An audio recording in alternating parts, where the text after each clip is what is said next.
Good day, everybody. I'm Rex Sykes, and I just wanted to share something that's on my heart. There's massive devastation in Los Angeles right now.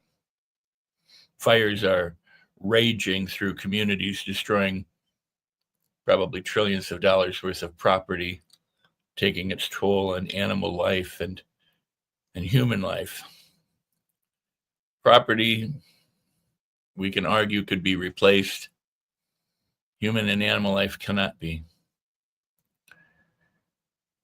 These things happen. From the time I was a teenager in Los Angeles, it occurred to me that, the Hollywood Hills, LA is so congested and there's so much beautiful growth of vegetation, and yet it's in a drought driven environment. That the Hollywood Hills, for example, the fact that there hasn't been fires like these recent fires is just incredible. It's amazing. And the fact that it hasn't has been a blessing. The issue is it's human. It's Mother Nature. It's what happened before people were on the planet. There were fires and earthquakes and storms and ice ages and everything. That's what happens. And we occupy the planet now, and so we've built structures and homes and buildings and offices and all these things, and nature exacts a cost. And maybe it exacts a cost because we're not very conscious about what we do. We're so driven to build and to consume and to profit that we lose sight of the fact that we need to cooperate with nature or build in such a way that we don't have these problems. But that's an issue that is not what I so much want to address. It's a talk about the future. It's about planning how to, come back from this and restore things so that it's not so likely to happen again. But happen again, most likely it will. The bigger issue is that when horrible things happen, good people come together. Good people have opened their homes. They've taken in animals and strangers. They are helping provide, to feed, to shelter, to protect those who are in harm's way or who have experienced devastation. And this is true about humans throughout the world since the dawn of humankind. When 9/11 happened here, people rushed in to help those people who were in the towers, and many lost their lives. It cost them their lives. There were, yes, professional first responders, but there were also all the other people who joined together to try and help. And this is something that we need to really embrace and appreciate, especially during hard times. There are plenty of people who accuse and attack and whine and complain and blame and politicize or make religious comments about this. And this is never the time to do that, because whining and complaining and blaming doesn't really help. What does help is to come together, to cooperate, to feel the compassion and the hurt, to be able to empathize enough to say, hey, I'm here for you, and I'll do anything I can to keep you safe, to feed you, to shelter you, to protect you, to clothe you, whatever it is that you need, because you are my brother and my sister, and I don't care where you're from or how old you are or how fat or thin you are or how much money you do or don't have or what your color is or none of that matters. We're humans, and humans all around the world are dealing with this type of devastation, natural disasters. But on top of it, they're dealing with the loss of their homes because of cost and medical bills and taxes and finances and not having enough money, not being able to make enough to be able to make ends meet. They're suffering from the loss of relationships and family members because they don't have access to good care, to the right medicines, to the right methods and procedures and people who could help them. In every walk of life, in every kind of problem you can think of, there are people suffering all around the world. And fortunately, there are more good people in the world than there are not good people in the world, or at least there are, as so it seems, because, when there's an accident, people rush to it to help. When there's a fire, people rush to help. When there's a flood, people rush to help. And so the thing to think about is, when there is no calamity, can we still help? Will we still help?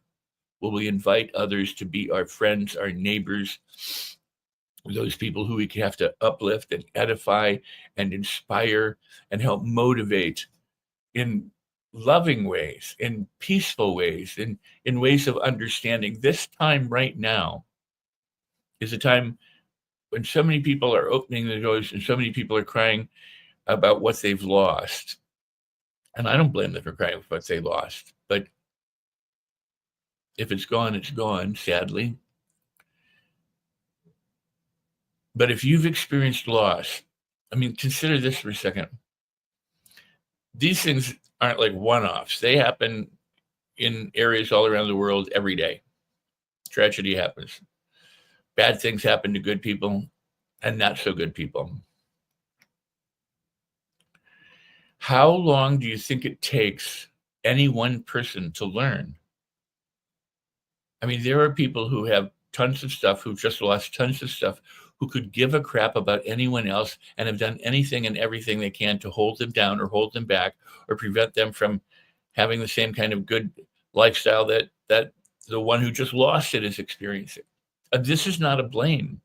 What I'm saying is, this is an opportunity to wake up, to fall into your heart space, to understand that there is suffering all the time, all around the world. And if we don't do something to help end suffering, and what on earth are we here for? I think we're here to have a kind of Garden of Eden-like experience. I don't care if you believe that story or not. I don't necessarily. But what I'm saying is, we're here to have a good life as best that we can make it, but not just for ourselves, but for everyone. I am so sorry for all the people who are experiencing. Many of my friends have lost everything, their homes, everything. Some maybe their lives, not just this time, but in recent times and in all times. And many of my friends have evacuated. They're gone. They've had to leave. I pray that you're safe. I pray that you have found shelter and that hopefully you can return to your homes and that soon they can put an end to the devastation. But look at all those people who are working so hard to try and fight this ravaging, burning mess.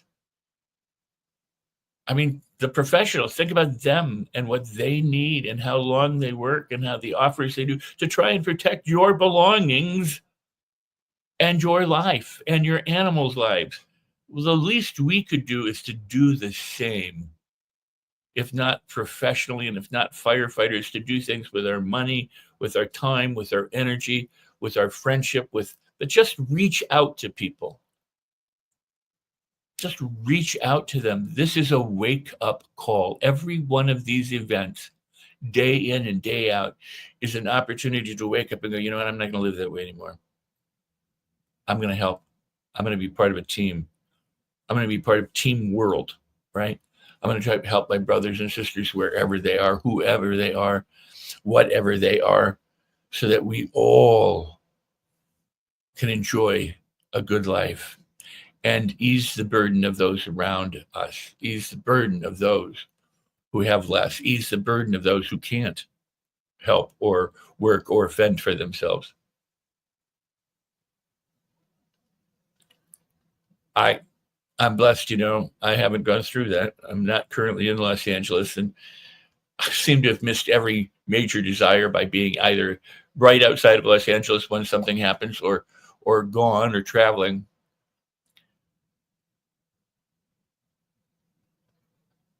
All I do is I ask you, love your neighbor, be a good Samaritan, help the foreigner, help whomever it is, and let's together get through this. And when we get through it, and how we go through it matters, but once we get through it, then stop.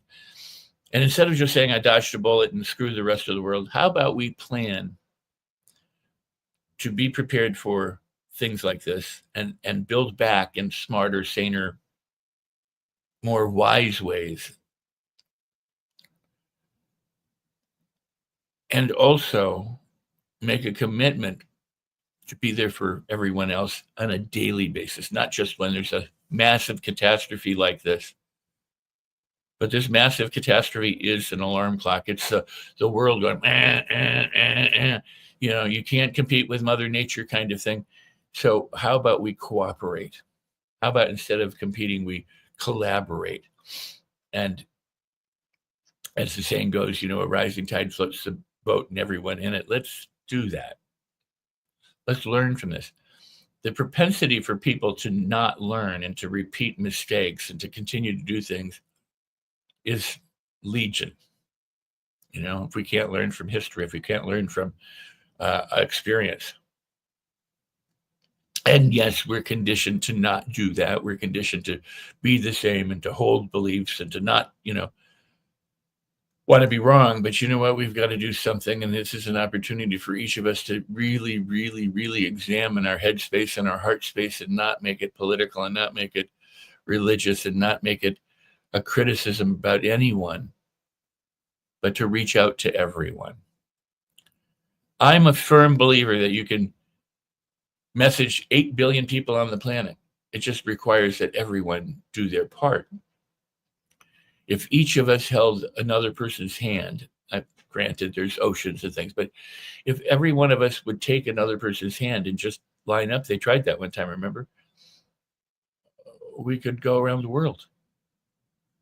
But if it's not a physical hand, it can be a mental hand, an emotional hand, a spiritual hand, a financial hand, an inspirational hand, a motivational hand. It can be something that helps others. I'm not trying to be in a soapbox. I'm just calling for some sanity and for some kindness and for understanding that the people who have lost, some of them are people I don't even really care for, but I feel for them and I wouldn't wish it on anyone. And if I could help them, and I can, I do. And then there's people who, I love and I adore, and I see what they're going through, and I want to help them too. It isn't about judging. It isn't about labeling. It isn't about those inside the group and those outside the group. This is for everybody. This should be a wake-up call for everybody. As our wars, as our floods, as our earthquakes, as our car accidents, as our medical people who are dying because they can't get medical, assistance, it's all a wake-up call. We need to love, to be compassionate, and to uplift, and to help everyone. So if you do nothing with this message, okay. But if somehow this has reached you, and I'm not saying give your money and give your time, just figure out the way that you could best help and be available for those people. And let's together build back whatever we need to build back. And let's make the world a kinder, more wonderful place for everyone in it. And that includes the animal, wow. All right, so I'm going to sign off. But if this touched you in any way, shape, or form, please share it. Please engage. Please interact. Please, because the more people we reach and the more people we touch, the more people who join in a compassionate plan for helping us, each of us, ourselves. That's all we are, right? We're one species going around the sun on a rock, spinning around, and if we can't figure out that we're just one single species of a variety of different looks and shapes and all that kind of stuff, then we are the losers. Because we're just one species of many species. And we think we're the top of the food chain, but you know what? Got to watch some of those animals. They seem to have it a whole lot smarter than we do. So let's be smart. Let's be wise. Let's be kind. Let's be loving, and let's be helping. And with that, I'm Rex Sykes. And I hope I've reached you. And I hope you'll help me reach others. And together, we can make a difference.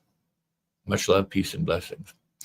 Remember, I always say this: if you consider something a problem, it is a problem. Mindset matters, attitude matters. If you consider something a blessing, it's a blessing. So find ways to celebrate everything, because even in devastation and hurt and harm, there's good. There's, a silver or gold lining inside of every dark cloud.